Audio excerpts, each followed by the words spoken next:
दिन दिन दिन दिन दिवाळी, गाई म्हशी ओवाळी, आनंदाचे झाड दारी, झुलते डहाळी.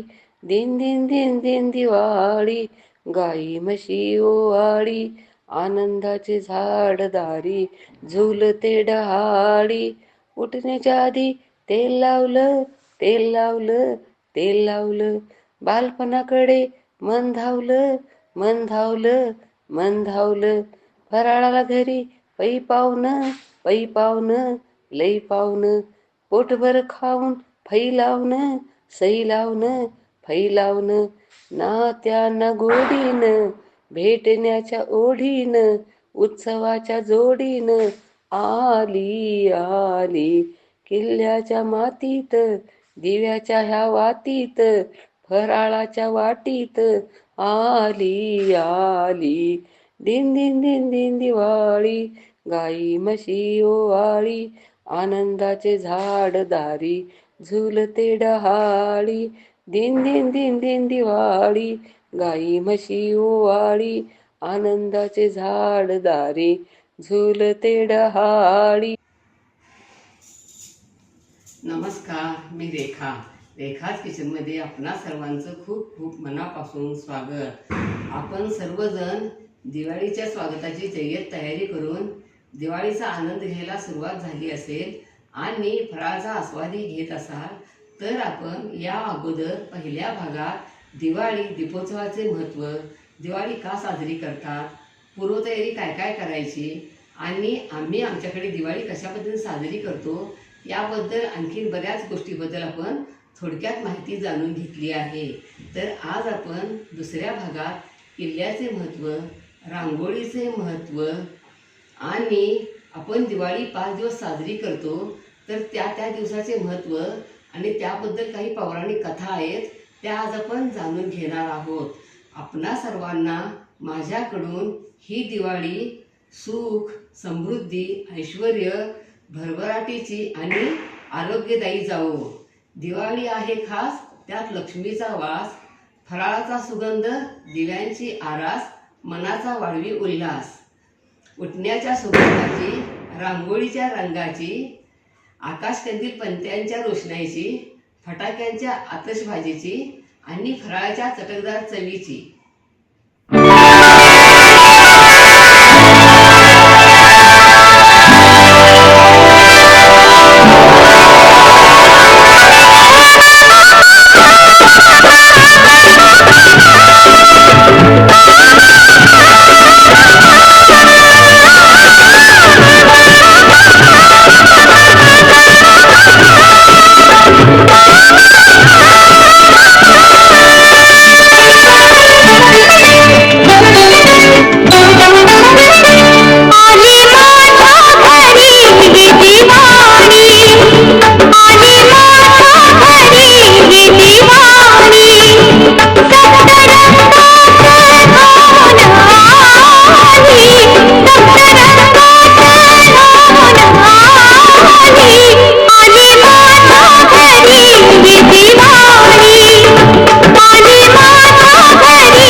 आपण आपल्या हिंदू संस्कृतीमध्ये रांगोळीला शुभ का मानले जाते, रांगोळी का काढतात, यामागे शास्त्रीय कारण काय आहे हे जाणून घेऊया.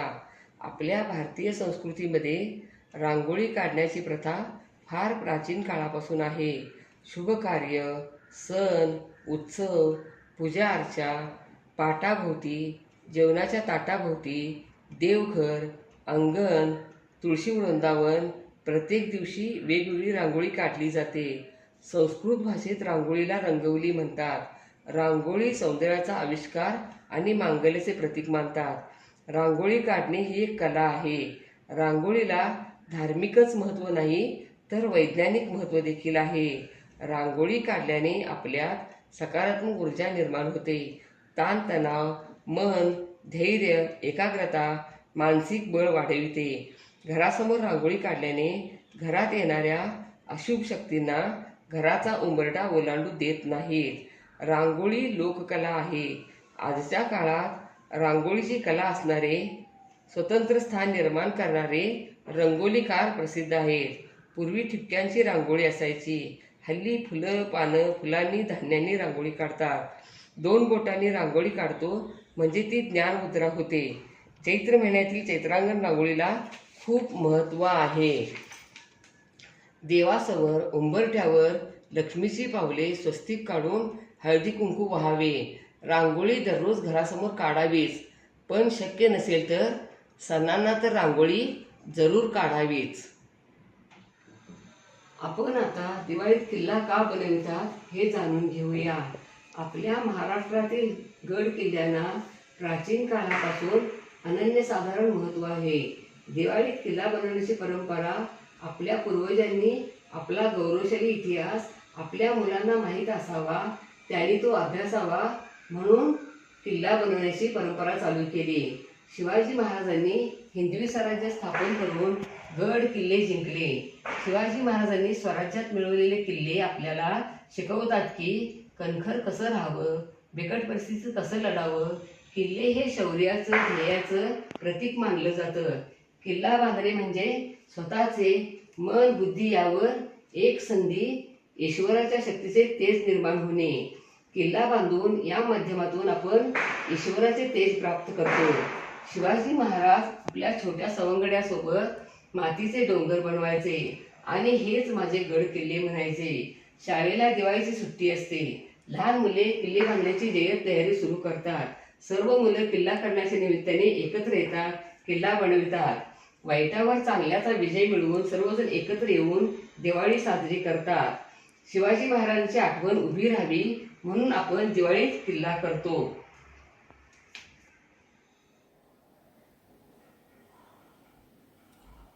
आता आपण शिवाजी महाराजांच्या शौर्याचा जय जयकार करणारे एक गीत ऐकूया. कितीक झाले आणिक होतील राजे असंख्य जगती, परीन शिवबास मान होतील या अवनीवरती. राजे छत्रपती, छत्रपती शिवरायांचा त्रिवार जय जयकार, त्रिवार जय जयकार. छत्रपती शिवरायांचा त्रिवार जय जयकार, त्रिवार जय जयकार. हिंदवी स्वराज्याचे तोरण, हिंदवी स्वराज्याचे तोरण, बांधुनिया गाजवी समरांगण, बांधुनिया गाजवी समरांगण. आई भवानी प्रसन्न होऊन, आई भवानी प्रसन्न होऊन देई साक्षात्कार. छत्रपती शिवरायांचा त्रिवार जय जयकार, त्रिवार जय जयकार. छत्रपती शिवरायांचा त्रिवार जय जयकार, त्रिवार जय जयकार.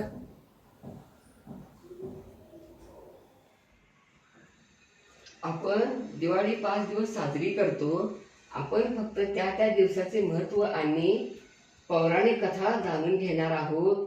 पूजा अर्चा करण्याची पद्धत प्रत्येकाकडे वेगवेगळी असू शकते. त्याप्रमाणे सर्वांनी पारंपरिक पद्धतीने पूजा अर्चा करावी. तर आज आपण दिवाळीतील पहिला दिवस म्हणजे वसुबारस म्हणजेच गोवत्स द्वादशी. भारतीय संस्कृतीमध्ये गायीला अनन्यसाधारण महत्त्व आहे. ज्याच्या घरी गाय तिथे विठ्ठलाचे पाय असे संत वचन आहे.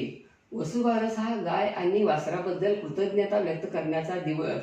ग्रामीण भागात या दिवसाला विशेष महत्त्व आहे. या दिवशी गोठा स्वच्छ धुवून शेणाने सारवला जातो. तांबडी माती पाण्यात भिजवून कावेने म्हणजे तांबड्या रंगाने गोठ्यातल्या भिंतीवर चित्रे काढतात.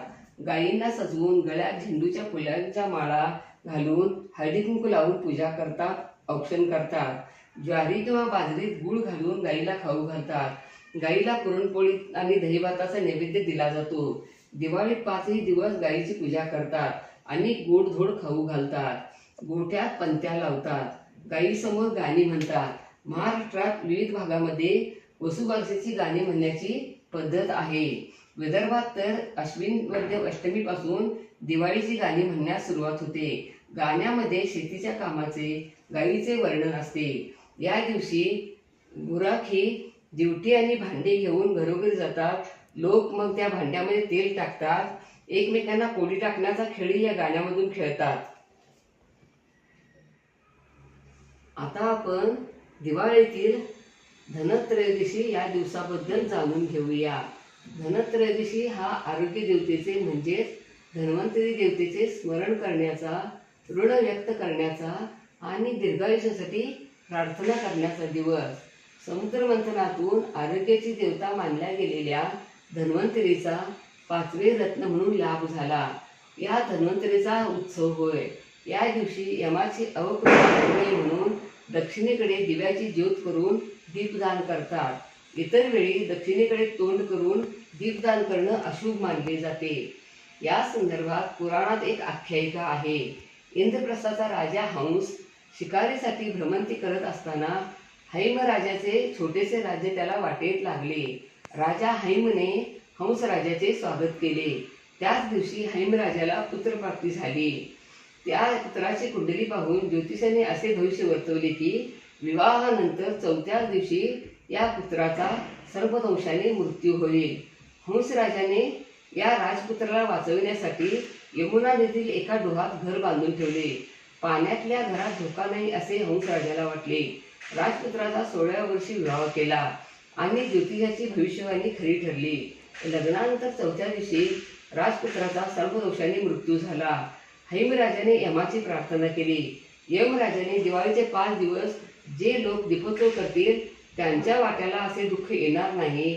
शेतकरी पीक हेच धन मानून एका पात्रात पैसे ठेवून त्याची पूजा करतात. गूळ धन्याचा नैवेद्य दाखवून तो वाटला जातो. आजच्या या धावपळीच्या काळात हा सण आपण आरोग्यपूर्ण जीवनाचा निश्चय करून साजरा करायला हवा. आरोग्याची काळजी घेणं हे आपल्या हातात असते. आता आपण दिवाळीतील नरक चतुर्दशी या दिवसाबद्दल जाणून घेऊया. धर्मशास्त्रानुसार आश्विन कृष्ण चतुर्दशी म्हणजेच नरक चतुर्दशी हा दिवस नरकाच्या भयापासून मुक्त होण्यासाठी एक दिवा लावला जातो आणि संध्याकाळी दिव्यांची आरास केली जाते. याबद्दल एक पौराणिक कथा आहे. नरक चतुर्दशी या दिवशी श्रीकृष्णाने नरकासुराचा वध केला. या विजयाच्या प्रित्यर्थ हा दिवस साजरा केला जातो. या दिवशी सूर्योदयापूर्वी तेल आणि उटणे लावून अभ्यंग स्नान केले जाते. नवीन वस्त्रे दागिने परिधान केली जातात आणि घरातील सर्वजण देवदर्शनाला जातात. नरक भय निवारणाकरता एक दिवा लावला जातो. रात्री दिव्यांची आरास केली जाते. शिवपूजा करणे, आतषबाजी करणे असे या सणाचे स्वरूप आहे. कामरूप देशातील प्रागज्योतिषपूर या नगराचा राजा नरकासूर होता. तिन्ही लोकांवर राज्य करावे अशी त्याची महत्वाकांक्षा होती. त्यासाठी त्याने 20,000 कुमारिकांना बळी देणारा नारी मेध यज्ञ केला. नरकासुराने या यज्ञासाठी 16,000 कुमारिकांना पळवून आणून कैदेत ठेवले होते. राजकन्यांच्या सुटकेसाठी श्रीकृष्णाने नरकासुराला द्वंद्वाचे आव्हान दिले. या द्वंद्व युद्धात नरकासुराच्या मस्तकावर पाय ठेवून श्रीकृष्णाने त्याचे निर्दालन केले. नरकासुराच्या बंदिवासात राहिल्यामुळे या कुमारिकांना कलंकित मानले जाऊ नये यासाठी श्रीकृष्णाने त्या 16,000 राजकन्यांबरोबर विवाह केला, अशी ही आख्यायिका आहे. दिवाळीतील लक्ष्मीपूजन या दिवसाबद्दल जाणून घेऊया. भारतीय संस्कृतीमध्ये लक्ष्मी ही समृद्धीची, संपदेची देवता मानली जाते. लक्ष्मीपूजन आश्विन कृष्ण अमावस्या हा दिवस लक्ष्मीपूजन म्हणून साजरा केला जातो. दारिद्र्याचा अंधार दूर सारून समृद्धीचा दीप चेतवावा हा दिवाळीचा संदेश सर्वार्थाने प्रगट होतो. तो लक्ष्मीपूजनाच्या दिवशी धर्मग्रंथानुसार लक्ष्मी आणि कुबेर यांची पूजा केली जाते. भल्या पहाटे उठून अभ्यंग स्नान करून साफसफाई करून लक्ष्मीच्या स्वागताची तयारी केली जाते. स्वच्छ निर्मळ वातावरणात लक्ष्मीचे स्वागत केले जाते. लक्ष्मीपूजन संध्याकाळी रात्रीच्या वेळी करण्याची प्रथा आहे. कुबेर हा देवांच्या संपत्तीचा राखणदार मानला जातो. तो निर्लोभी आहे, त्याला संपत्तीचा मोह नाही असे त्याचे गुण सांगितले आहेत. लक्ष्मीपूजन दुकानदार, व्यापारी, उद्योजक यांच्यासाठी मोठा सण आहे. या दिवशी जमा खर्चाच्या वह्यांची पूजा केली जाते. हिशोबाची जुनी खाती बंद करून नवीन खाती उघडली जातात. लक्ष्मीपूजनानंतर फटाके उडवले जातात, आतषबाजी केली जाते. लक्ष्मीला फराळाचा आणि पुरणपोळीचा नैवेद्य दाखविला जातो. आता आपण दिवाळीतील बलिप्रतिपदा या दिवसाबद्दल जाणून घेऊया. कार्तिक शुद्ध प्रतिपदा म्हणजे बलिप्रतिपदा. या दिवसाला दिवाळी पाडवाही म्हणतात. या दिवसालाही वर्षगणनेच्या संदर्भात महत्त्व आहे. बलिप्रतिपदा हा 3.5 मुहूर्तापैकी एक पूर्ण मुहूर्त मानला जातो. या दिवशी कोणत्याही शुभकार्याची सुरुवात करणे इष्ट मानले जाते. गुढीपाडवा, दसरा आणि बलिप्रतिपदा हे 3 पूर्ण आणि अक्षय तृतीया हा अर्धा मुहूर्त मानला जातो. या दिवशी विवाहित स्त्रिया आपल्या पतीला औक्षण करतात. नव्या वर्षाचा आरंभ आनंद उत्सवाच्या रूपाने साजरा करतात. एकमेकांना शुभेच्छा देऊन फटाके, आतषबाजी, दिव्यांची रोषणाई करून हा दिवस साजरा करतात. आता आपण बलिप्रतिपदा या दिवसाबद्दल एक पौराणिक कथा आहे ती जाणून घेऊया. बलिप्रतिपदा हा दिवस बळीराजाच्या स्मरणार्थ साजरा केला जातो. या दिवशी बलीची पूजा करतात. बली हा उदार, धर्मप्रिय आणि लोकप्रिय राजा होता. तो नियमितपणे यज्ञ याग करीत असे. त्यातून मिळालेल्या सामर्थ्याच्या बळावर तो स्वर्ग जिंकेल या भीतीने देवांनी श्री विष्णूची आराधना केली. श्री विष्णू वामन नावाच्या वटूचा अवतार घेऊन बलिराजाकडे गेले. बलिराजाने त्याचे स्वागत करून हवं ते माग असे म्हटले. वामनाने म्हणजे श्री विष्णूने 3 पावले जमीन मागितली. बलीने ते देण्याचे मान्य केले. वामनाने पहिल्या पावलात पृथ्वी, दुसऱ्या पावलात स्वर्ग व्यापला आणि वामनाने बलिराजाला विचारले, 3रे पाऊल कुठे ठेवू? बलिराजाने 3रे पाऊल माझ्या डोक्यावर ठेवण्यास सांगितले. वामनाने 3रे पाऊल बलिराजाच्या डोक्यावर ठेवत त्याला पाताळात ढकलले. अशी ही पुराणात कथा आहे. बलिप्रतिपदेला द्यूत प्रतिपदा असे म्हणतात, कारण या दिवशी शंकर पार्वती द्यूत खेळले होते. त्यात शंकराचा पराभव झाला होता. बलिप्रतिपदेच्या दिवशी गोवर्धन पूजा करण्याची प्रथा आहे. मथुरा, वृंदावन या भागात तसेच आमच्या गावाकडे ही प्रथा अजूनही सुरू आहे. या दिवशी गोवर्धन पूजेसाठी शेण, माती यांच्या मिश्रणातून गोवर्धन पर्वत, तसेच गोप गोपिका, कृष्ण यशोदा, बळीराजा, जात उकळ काढणाऱ्या स्त्रिया, दळणाऱ्या बाहुल्या, 5 पांडव अशा वेगवेगळ्या बाहुल्या बनवून त्यांची पूजा करतात. आणि दिवाळीनंतर पांडव पंचमी असते, तेव्हा विधिवत पूजा करून पांडव पंचमी साजरी करतात. या दिवशी फटाके उडवून एकमेकांना शुभेच्छा देऊन दिव्यांची रोषणाई करतात आणि आनंद साजरा करतात. आता आपण दिवाळीतील भाऊबीज या दिवसाबद्दल जाणून घेऊया. कार्तिक शुद्ध द्वितीया हा दिवस भाऊबीज म्हणून साजरा केला जातो. भाऊ आणि बहीण यांच्या नात्यामधला जिव्हाळा, प्रेम, आत्मीयता व्यक्त करण्याचा हा दिवस.